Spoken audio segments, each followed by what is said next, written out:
What is up? It is a Saturday. Welcome on into Let's Bet It, presented by Superbook Sports. Lauren Jabara, Mark Zinno. It's the freaking weekend. How we doing? And baby, I'm about to have me some fun. Army-Navy Oh, game. yeah. That's all we care about today, Lauren. That's all we care about. Go Army, beat Navy. You love Army, Navy. Well, without further ado, let's get right into it. We have some of that. We have some college football preview, college football playoff preview, if we will, college football news, and odds for the first overall pick. So let's get right into it. Let's start it out with Army, Navy, because if there's anything you can expect from an Army, Navy game, it's that the clock is going to be continually running. Both teams rely heavily on the run. They play a ground and pound style of offense. Army has done a good job spreading the ball around on the ground. This is one of those games where the under is always a good play because it's 43, 9-1 in the last 53 Academy games. And I'll let you break this one down for me because you, my friend, are very passionate about this game. Well, Army-Navy has gone under 16 consecutive years, in case you were wondering. But this is an insanely low total. And had the total been at 32 for 16 consecutive years, the over would actually be, I think, like 9, 4, and 2 or whatever it was, some number like that. But look, give me a minute here just to expound on the game here. So yes.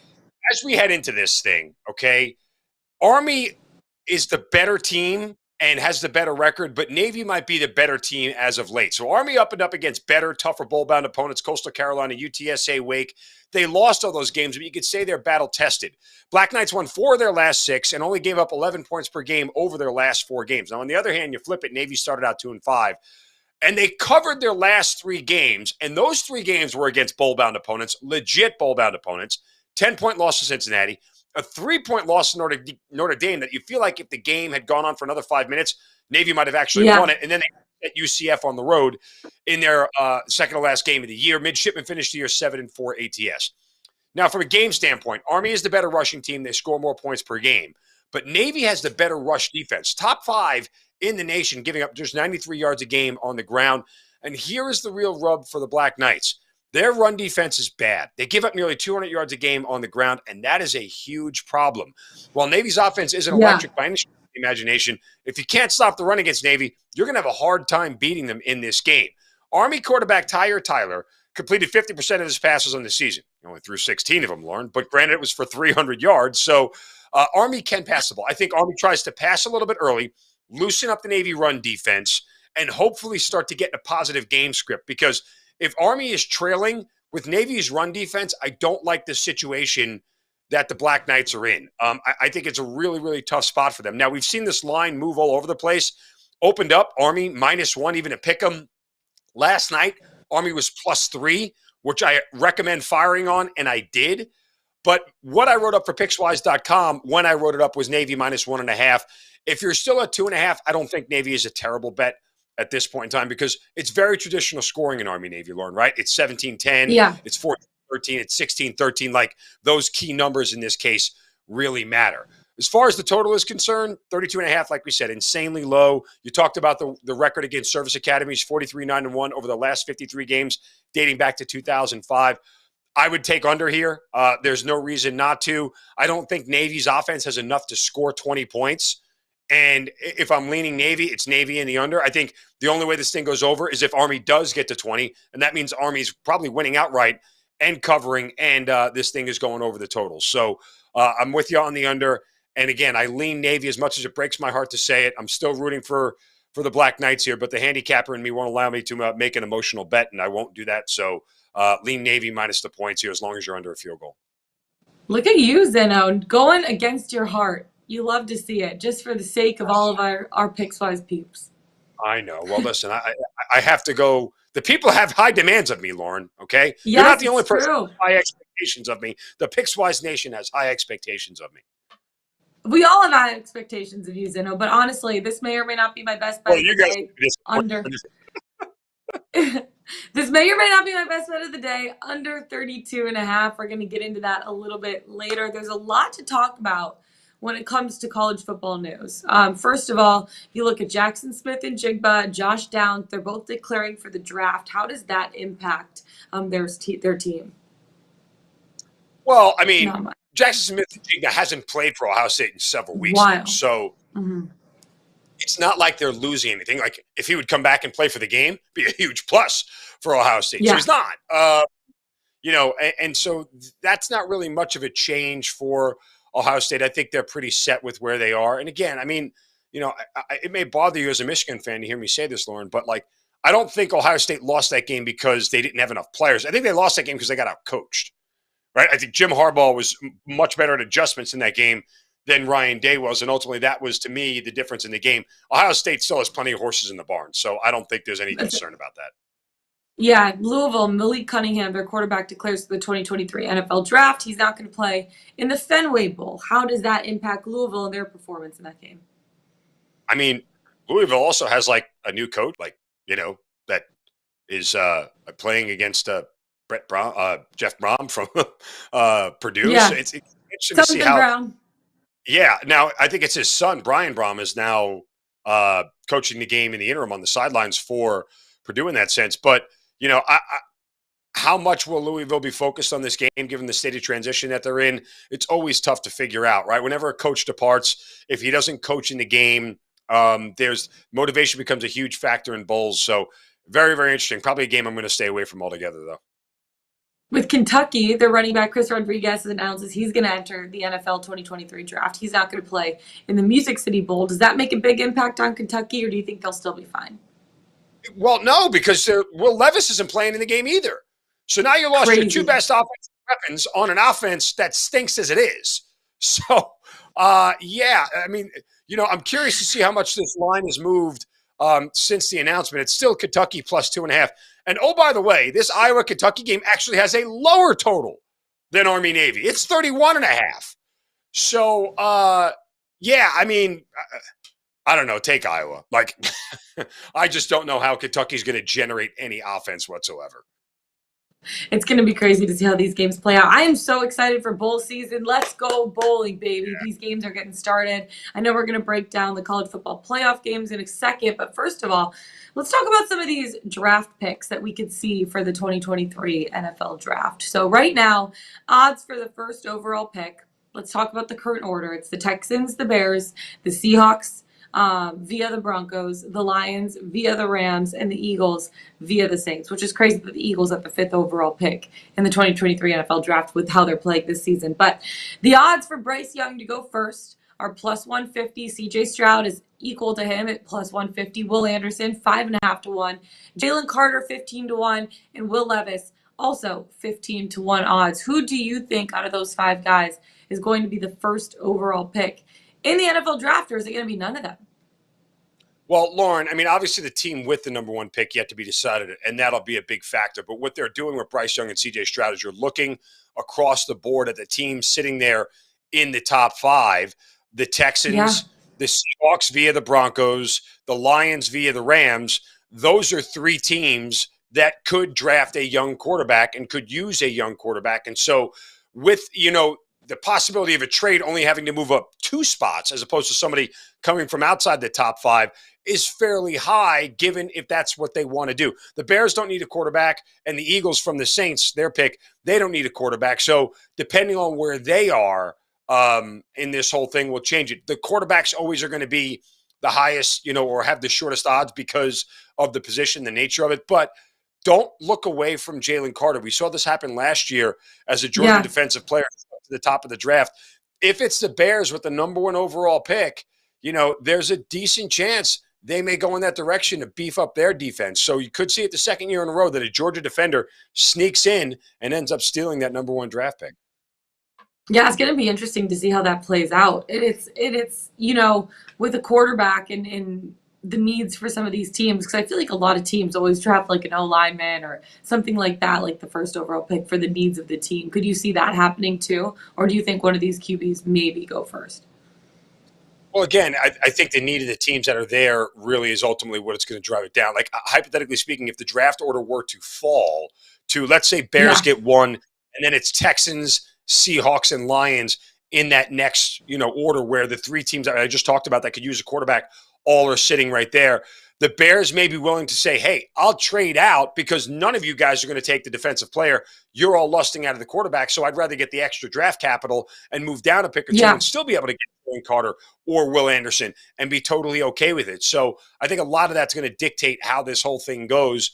And depending on how lustful these teams are for a quarterback, we'll see. I mean, a lot of things are going to shake out between now and the offseason. Remember, free agency and everything come first in the NFL. So whether the Seahawks decide to stay with Geno Smith, extend him, or the Lions staying with Jared Goff, what does that situation look like? We know the Texans are definitively quarterback starved, and there could be other teams in the mix that want to jump up and go get somebody. So a lot hard to figure out at this point in time where the number one overall draft pick will be, especially since we have a lot to figure out from the NFL season and don't know the draft order yet. Before we get into the college football playoff with our friend Damon Benning, we have week 14 of the NFL football season. When you look at the slate, who stands out as maybe one or two of your best bets? I know one of mine is the Lions laying the points at home against the 10-2 Minnesota Vikings. Course. I mean, how could I'm afraid you're gonna end up being on the sharp square side here. Like all the sharps have moved this line to Detroit. Now it's back down to -1.5. By the way, it was up at 2.5. But there are two games that I've really keyed on. One game I keyed on earlier in the week, and I'm starting to wean off of it due to injuries and a bunch of other things. But my favorite play here, and Lauren, I am not even going to hesitate with a money line play in this team as well. It's the Carolina Panthers. Carolina Panthers. The Seattle Seahawks run defense is second worst in the league. Donta Foreman has been on fire since taking over for Christian McCaffrey here. You saw a Carolina offense last week under Sam Darnold that looked somewhat efficient against maybe the best defense in the league in the Denver Broncos. Yeah. Still get a little bit of a break against the Seahawks. But more than anything, the Carolina Panthers defense is playing like one of the better ones in the league. They've only given up 11 points per game over the last 3 and have sacked the quarterback 11 times over that 3-game span. This may be the best front four in all of football that nobody is talking about. Seattle coming back to earth, a little bit of regression here. They won't be able to stop the Panthers on the ground. Love the Panthers plus the 4.5. Definitely a little bit more than a sprinkle on the money line here. I hope I'm not being too super sharp on this one, but love Carolina in this spot. And it's a game that no one's really looking at, which makes me kind of like it even more, where you see a team like Seattle get upset here, but certainly love them plus the 4.5. Jets are getting way too many points. For a defense that is this good and that shut down the Buffalo Bills the first time they played them. And I know Buffalo is really well coached, so they'll make some adjustments here.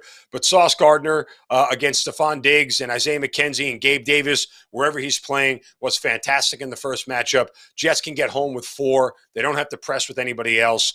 I think the Buffalo Bills still win the game, but they ain't winning this by double digits. So it'll be much tighter than you think. Give me the Jets. And then the other game, Lauren, that I was on that I sort of am a little bit skittish on, I love Tennessee earlier on in the week, even laying the 3.5.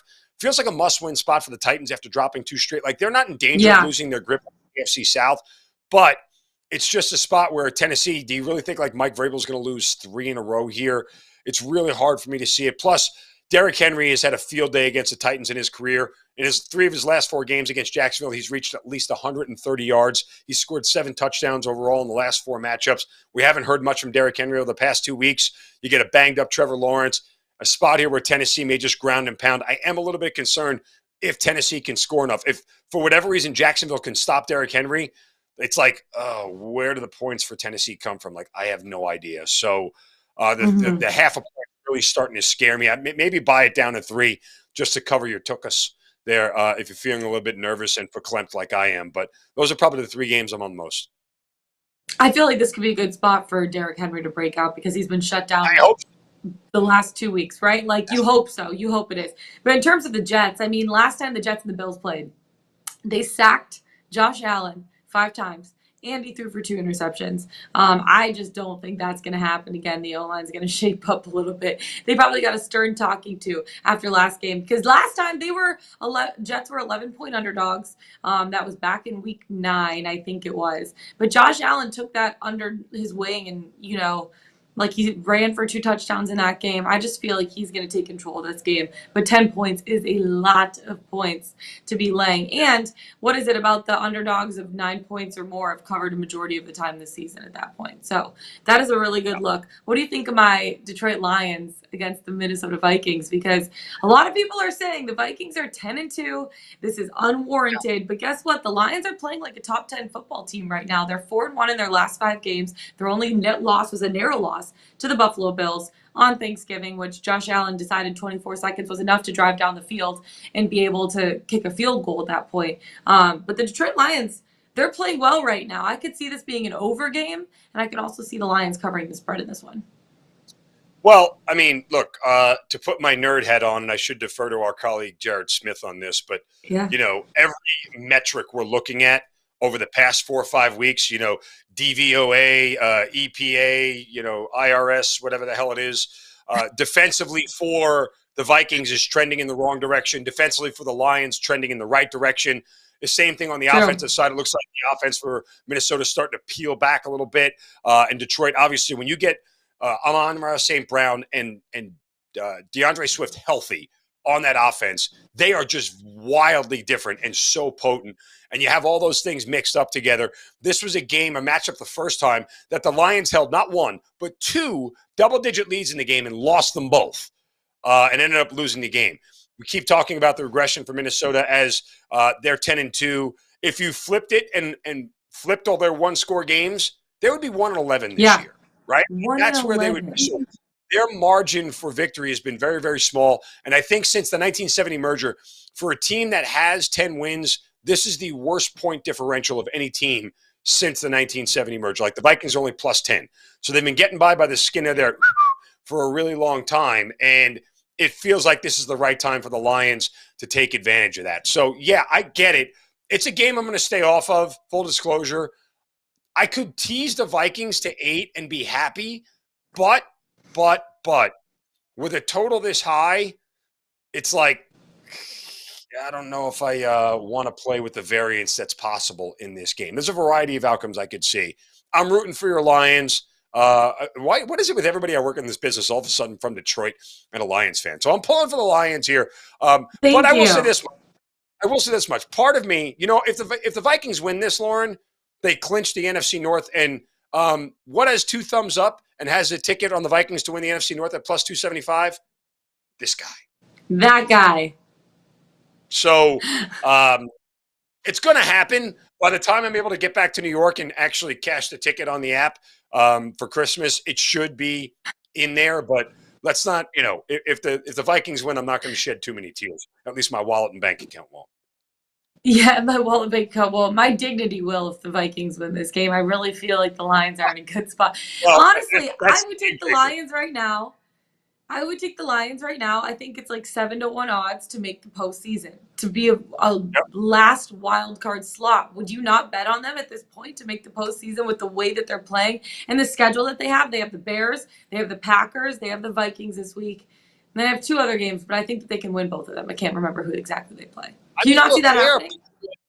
They are playing really well. The problem here for the Lions more than anything isn't about what they can control. It's about what they can't control.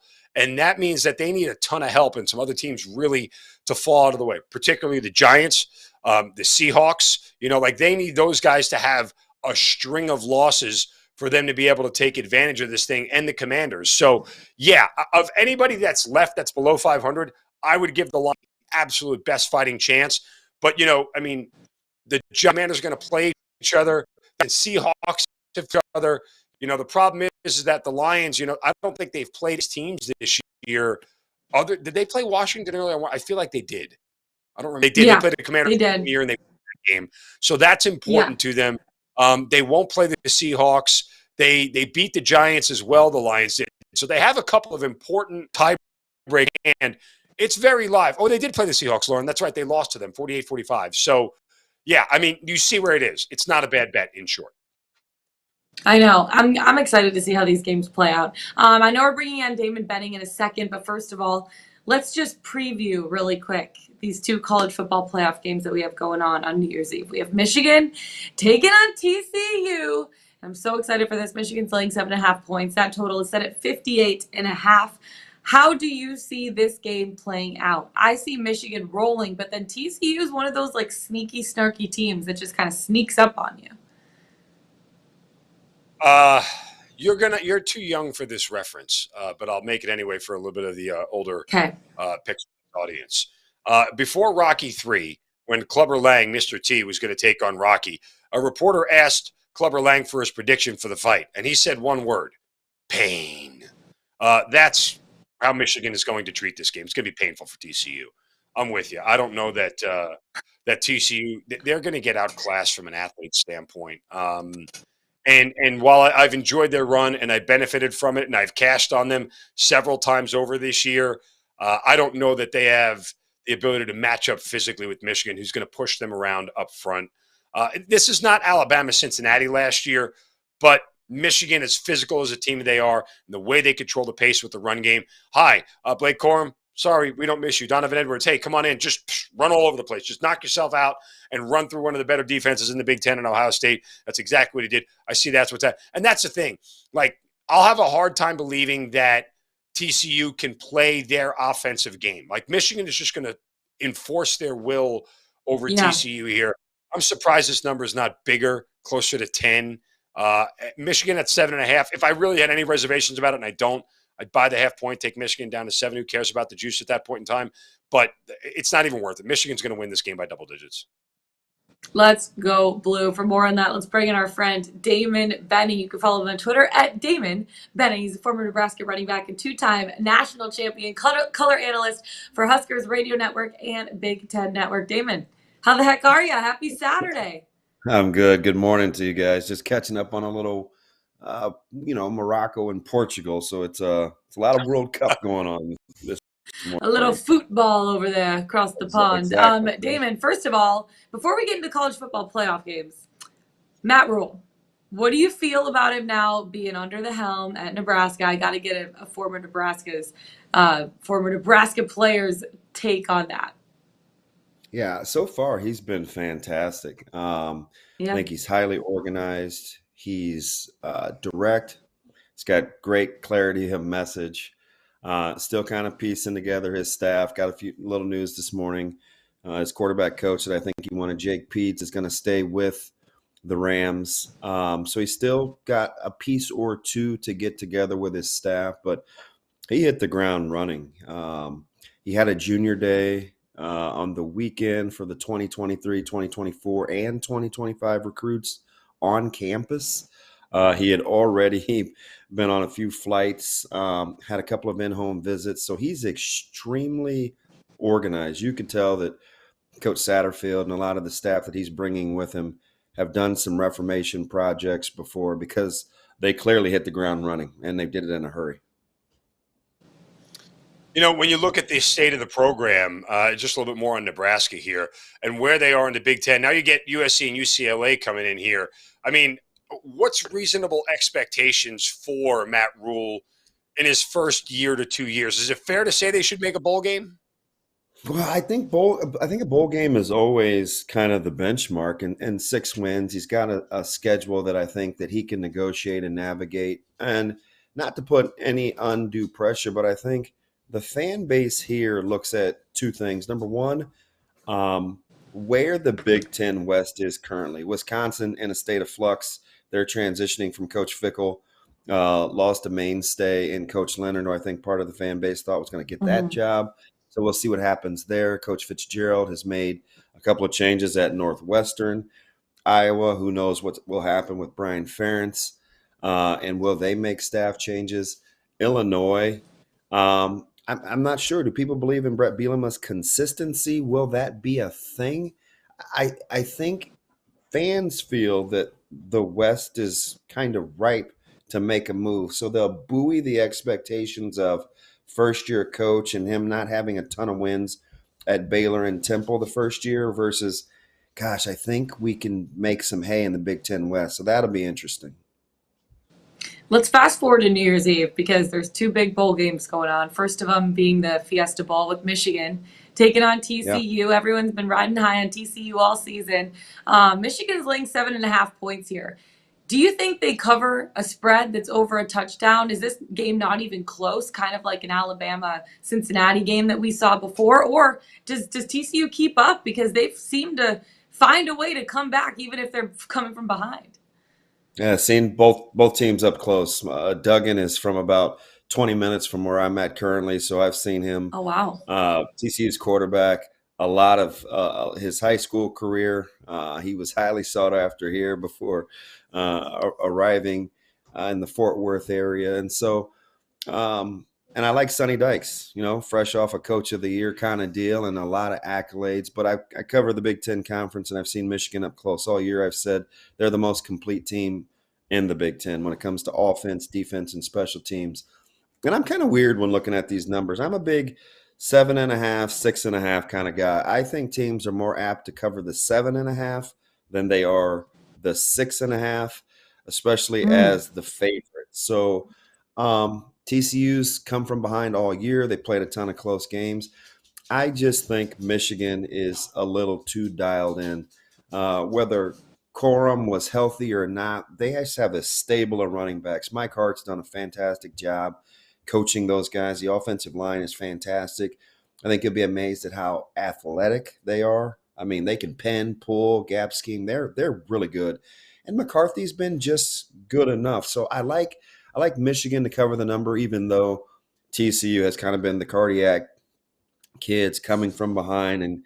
But I just think Michigan will be a little too dialed in, and I like them in the trenches. I would probably play this one anywhere up to 10, but I certainly like the 7.5. Yeah, we are simpatico there, Damon. All right, let's switch over to the blue. other one. And yeah, you're never going to make Lauren upset rooting for Michigan. So let's go over to Georgia and Ohio State. Look, when this line opened up at 6.5, it kind of bothered the hell out of me because I feel like Georgia should have been 7 or 7.5. But at that point, odds makers know all the money comes in on Ohio State. And I've actively been trying to find a way to bet Ohio State in this game. And I'm not coming up short per se. I'm just not overbrimming with confidence of where we are. The thing is this. Like when Georgia, under Kirby Smart the last 2 years, when they play a level of competition that is comparable to them, they play their very best. They make very few mistakes. When Kent State, Missouri roll around, or second half against Florida, like, hey, you take the ball. Oh, we're just having fun. Hey, Auburn, have a free possession here. Like, it's almost like it's two different teams. And I don't know that if Georgia doesn't make a mistake, that Ohio State really has a chance to stay that close in this one. So how do you break it down? Gosh, I don't know if like this is candid camera or you like listen to me or you're in my head, but that is exactly the way listen, I was talking about this when the line came out. I'm like, I don't believe in bad lines and I don't believe in trap games, but how is this only 6.5? It has to be because Vegas doesn't think that folks will take the dog more than the key number, because I just don't see it. And I love Ohio State's athleticism. I like their talent. I'm not sure how dialed in they'll be with a couple guys maybe looking to their future in terms of draft status, but that's really no different than Georgia. Georgia's just accustomed to being here, and I think Kirby Smart's culture lends itself to those guys being pro Bulldog before pros. You talk offensive and defensive line and athleticism. I love Stroud, but I'm not sure that passing game is complex enough to just win one-on-ones. Marvin Harrison Jr. Could make the case for the best wideout in the country. He is sensational. And Stroud is very good with a clean pocket. Unfortunately, I've seen Stroud struggle against Northwestern, although the weather wasn't great. There won't be wind in this one. I saw Penn State. I just seen him kind of just okay, but 6.5 scares the heck out of me. I would love to just hammer Georgia, but it has fool's gold written all over it. Somehow Ohio State probably.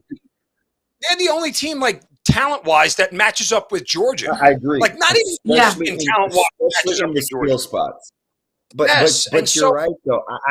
You play Ohio State or nothing, but I feel lousy about it because I think the number's awful. I mean, you look at Ohio State, they're 0-3-1 against the spread against teams this season with a I winning get it. record. So if trends are your friend, maybe that trend ain't your friend. But who doesn't Georgia hammer whenever they get ready? Like that's just who Georgia is. They play a game. I don't know. The number doesn't seem right, but there's no way I could. I just couldn't do it. If I had to play it, I'd play Ohio State, but I don't feel very good about is this one of those games that maybe you just kind of sit back and watch and you're just it. like hoping for a really good game? Absolutely. I mean, maybe it's a late drive by Ohio State to get back in the game and they backdoor cover, but I don't know. The line doesn't seem right, but I kind of like the premise that, if it's more than the key number of 7, I just don't know if Vegas will get the action, but the house doesn't want to get killed either. So Ohio State we still have 2 weeks before, like 2.5 weeks before this game. I don't think the line is officially set yet. I mean, and yes, as good as Georgia is, Ohio State still is a much more publicly bet team than Georgia would ever be. So from that standpoint, setting it at 6.5 says, let's see how much of the public rushes to back Ohio State here. Because had they put it at 7.5, you would have had Publix and Sharp dumping early money that they don't know they necessarily would have gotten back on the other side. I think that was it. I think you'll see a lot of 6.5. I think you'll see 6.5 juice minus 120 for a long time. But when you get to 24 hours before the game, that's when the real money may come in to move this line in one direction or another. And as you get closer to kickoff, you can kind of wait and see what the late money does and make a reaction there. Mark, that's a fantastic point. It's a very publicly bet college team. They get all the eyeballs. They get all the action. Day has been kind of edgy the last couple of days, not just happy to be here, but wants to make amends. Sat in his craw a little bit from the Michigan game. I mean, I get all the storylines, but I saw 6.5 and I was like, ooh, Georgia, that doesn't look right to the naked eye. So I think you're spot on, Mark. I really do. Last but not least, before we let you go, we have the one and only Army-Navy game going on today. That total is set at 32.5, but the Service Academy game unders. 43-9-1 in the last 50 games. Do you follow that trend because of their ground and pound running style of play, or do you stay away from that and you're like, 32.5 is way too low? Well, I think it's right at the number. I looked at this game early in the week, and I thought 17-16 final. I didn't think Navy had any business being favored with Army having the better quarterback and it being kind of a triple Q-driven kind of game. But I'm watching all the action and what's come on, and this thing's been pushed to 2.5, 3. I don't know. At 3, I like Army ATS, but at first blush on Monday, I thought Navy money line. But once it got to 135, 140, I'm like, if you play Army ATS or Navy on the money line and hold your breath for the juice, but this is a 1 or 2 point game. It's got 17, 16, 16, 14 written all over it. I don't believe Navy should be favored. They are. So that leads me to the money line. A little too juicy. If I'm ATS and it gets to 3 and stays at the key number, you play Army all day long. See, Damon's my dog right now. Person. Literally, you guys are the same person. It's wild. Breakdown before you came on the show, like in the beginning of the week when Navy was minus 1.5, I gave out Navy. Now I'm literally an Army guy. Like literally, I'm in the Army. So I'm pulling for Army emotionally, but from a handicap standpoint, Navy minus 1.5 earlier this week felt like the side. Even Navy minus 2.5, I wouldn't necessarily totally disagree with, because again, the scoring is so traditional in the Service Academy games. 17-10, 14-10, 14-13. Like you're not getting any wacky scoring. They're not programs that go for 2 on the regular. So it's not like you're going to see these odd numbers pop up. I think that's super important. I fired on Army plus 3 last night because it became available. Yeah. But I did say this earlier, and I know we don't tease college, but Army plus 9, and I'm actually would go over the 26.5. Because 14-13 gets you home, 17-10 gets you home, 16-13. I think you eliminate a little bit more variance when all you got to do is say, hey, somebody get me, 3 touchdowns in the game. Like between both service academies. Were you surprised to see Navy favored initially? Well, again, Army opened up at like -1, or it was a pick 'em. Bet that way, It flipped early. Well, here's the thing. The run that Navy has been on as of late, you talk about their 10-point loss to Cincinnati, almost beating Notre Dame, and then winning UCF outright. Army has been the better team all year against lesser competition. Navy is probably the better team right now. And Army's have rushing. made the public a ton of money catching big double-digit numbers too. So maybe that's what. Army's defense is problematic, Damon. They're giving up nearly 200 yards a game on the ground, and that scares the hell out of me. I'm with you. I'm with you. So. Damon, we so appreciate you coming on. Happy Saturday. Enjoy the bowl game, or enjoy the Army-Navy game today. And best of luck with your picks. I'm sure we'll be talking to you down the stretch in the future. Hey, anytime, man. You guys are right. Anytime you need me, I'm here.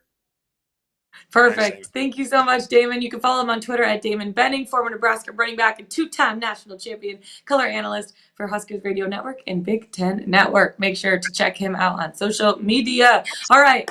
Before we get into our best bets today, my friend. Literally, you guys are the same person. It is wild. Before we get into our best bets of the day, let's talk about Let's Bet It, presented by Superbook Sports. Can you beat Vegas this football season? Superbook gives you the chance every week to go head-to-head with the best odds makers in Las Vegas. No fancy computer algorithms. No one across the pond is setting lines for American sports. Just the best team of traders in the business at the Superbook in Las Vegas. Plus, some of the best odds boosts and promo bets in the country. If you're in Arizona, Colorado, Iowa, Nevada, New Jersey, or Tennessee, download the Superbook Sports app or visit superbook.com to start your battle against Vegas. All right, let's get into our best bets of the day. And Pickswise.com, 3-star play of the day. Who do we got today on the site, Zeno? I will remind everybody my write-up for Army-Navy is on Pickswise.com. I did not make any of them a 3-star play just because, again, that was my emotional hedge. I'm not going to make a 3-star play on Navy, even though I did give it out. But go get the full write-up on Pickswise.com. A lot of NBA picks, a college basketball pick, NFL as well early on here. So go to Pickswise.com. Check out all the 3-star plays of the day. Make sure to check it out. All right, my best bet of the day, Army, Navy, under 32.5. Surprise, surprise. If there's anything you can expect, like I said at the beginning of the show, from an Army-Navy game, it's that the clock is going to be continually running. Both teams rely heavily on the run, and they play ground and pound type of style. You look at the way that both of these teams play. Navy's done really well against the run. They're only allowing 85.6 rushing yards per game. It's the 4th best in the nation. Navy on the offensive side of the ball also likes to run the ball. They have the nation's 7th ranked rushing offense, averaging just under 240 rushing yards per game. Then you look at Army. They've done a good job of spreading the ball around on the ground. How do you say is Taylor Tyler leads the team in rushing yards? He's gone over 100.